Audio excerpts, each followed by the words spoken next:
Welcome back to Mobility Everyday. Today's video title is going to be about our health.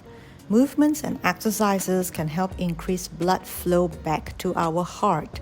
In other words, it can increase our heart rate in a way that doesn't require pumping or loading. So let's dive into those gentle and smooth movements. Have your legs in 90-90. Make sure your feet are lined up and just move your legs from side to side. We'll start by giving our hips more freedom and mobility first. This is a warm-up. So as you lay down, we'll be repeating the same movements here. Note that when you move your legs to one side, try to see if you can kind of stretch it as well. Bring both legs as close to the ground as possible.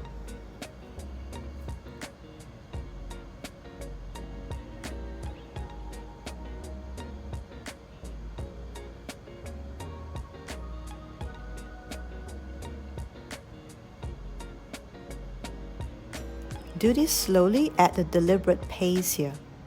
You will find that the more you do this, the more freedom you gradually have in your hips. Now bring your legs up.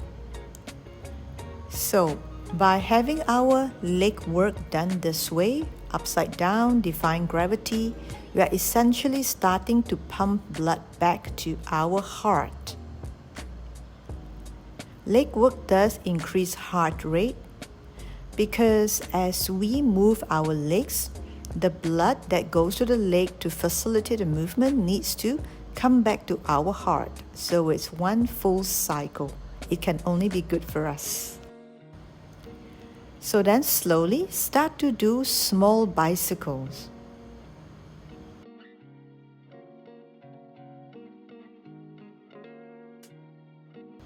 Small bicycle in the air, small gentle circles here, one leg after the other.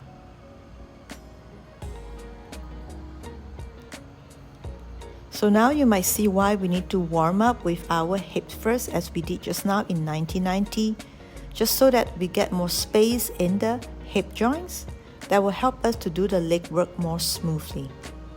Now bring your legs up. Gradually make the bicycle a little bit bigger. If you like, integrate it with pointing the foot as you bend and bring it in, flexing it as you bring it out.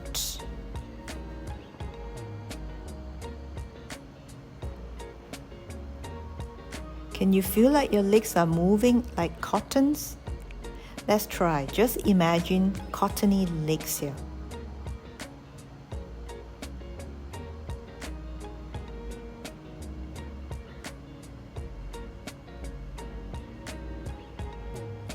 Now from here, bring one leg down, keep the other leg up, and just gently pull the upper leg towards you.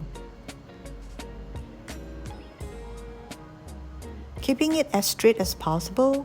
When you point, you're able to stretch out the anterior part of the leg.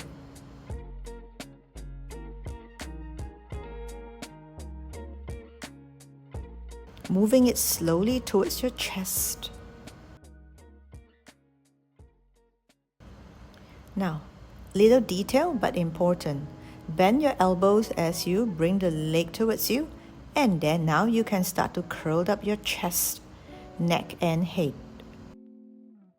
This is so that we don't stress out our shoulders.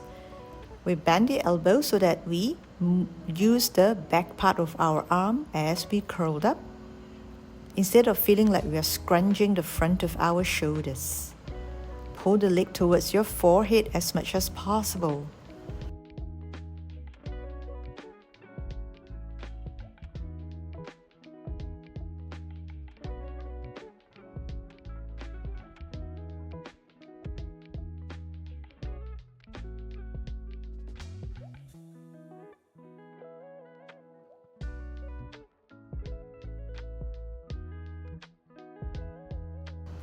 Getting ready for the next movement, cross your legs.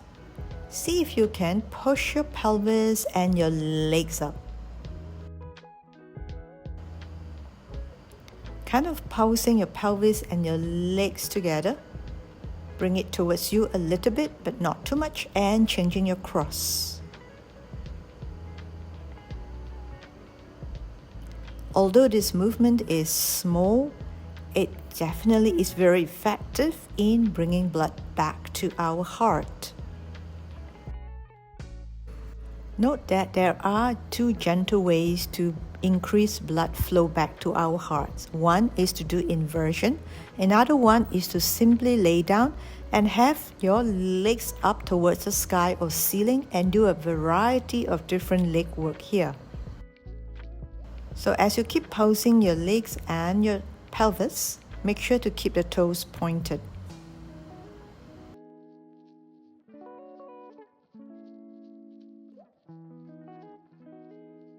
And from here, keep crisscrossing your leg one after another, one in front of the other.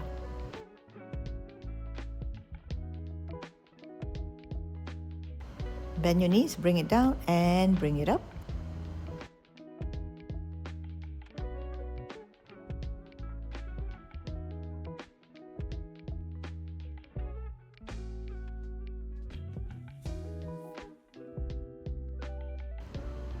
Keeping the thigh moving as little as possible, and then we crisscross it again.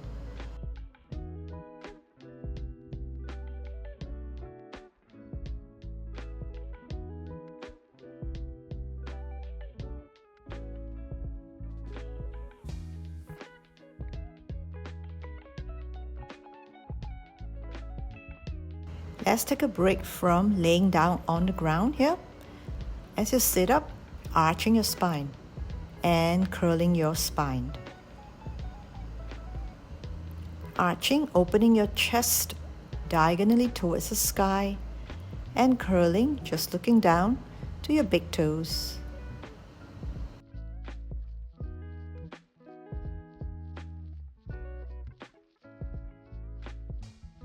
Note that the act of arching and curling the spine also pumps blood back to the heart, because by doing this we are compressing and decompressing our organs.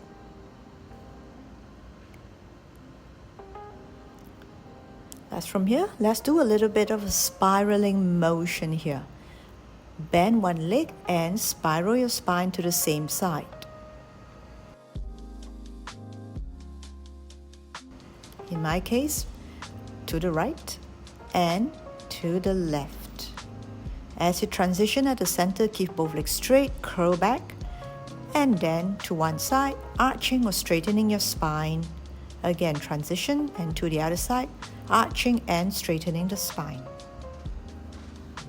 If you like, add one more detail. As you transition with your legs straight, point your toes.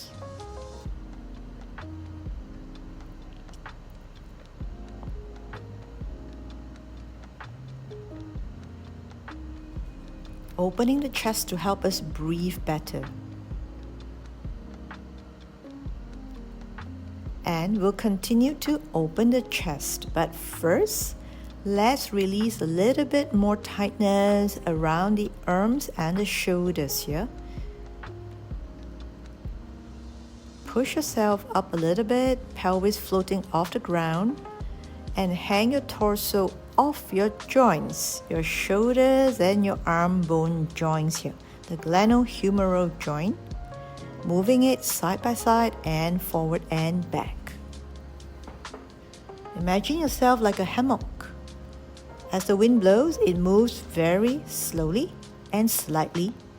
It's the best way to release tightness in the joints.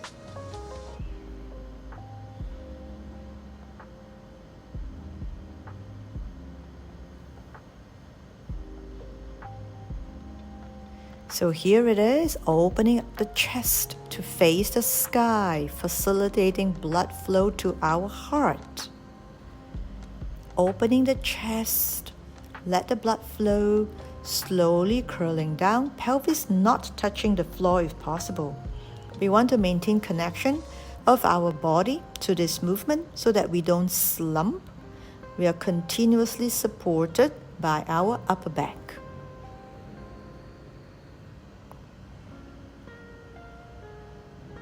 Release your wrist a little bit because if your wrist is tight especially, you might feel knots started building up there. Shake it off and let's go again. Up and try to see if you can keep your thighs parallel with your chest. Staying up there for a little bit more here and start to sway your body side to side or back and forth.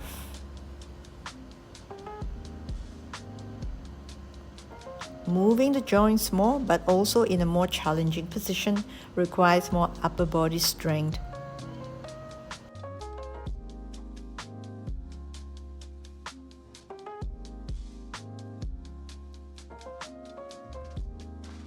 Take a rest. And now let's move on to something a little bit more cooling.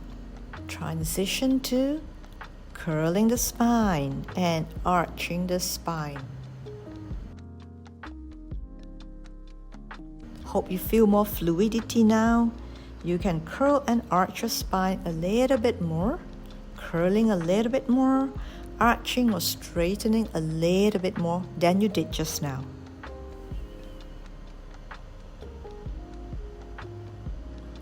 Now from here, curl back with your arms up if you like. Opening up our underarms as we connect to our core. Guess what? This is a great way to open up the underarms, letting go of the stickiness in this area that we hardly work on, and that facilitates better breathing.